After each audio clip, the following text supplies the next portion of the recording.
মৌলভীবাজারের বড়লেখা সীমান্তে বিজিবির গুলিতে ভারতীয় চোরা কারবারি আহত হয়েছেন। এক বিবৃতিতে এর সত্যতা নিশ্চিত করেছে বিজিবি।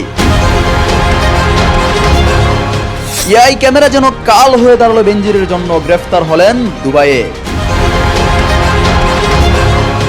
ঢোলের বাদ্য আর আকাশ ছোঁয়া উল্লাসে মেতে ওঠার আগেই ব্রাজিল সমর্থকদের উন্মাদনা রূপ নিল বিষাদে। পায়ের আঙ্গুল হারালেন জিসান। আমি এমপি হতাম 2 আসন থেকেই, বিশ্বাস করবেন না আমাকে হারাবার জন্য কোটি টাকা খরচ করা হয়েছে, বললেন চরমোনাই পীর। বিলুপ্ত হচ্ছে র‍্যাব, নতুন নামে এসে জনগণের প্রত্যাশা পূরণ করতে পারবে তো, নাকি আগের মতোই নানান আলোচনা আর বিতর্কের জন্ম দিবে?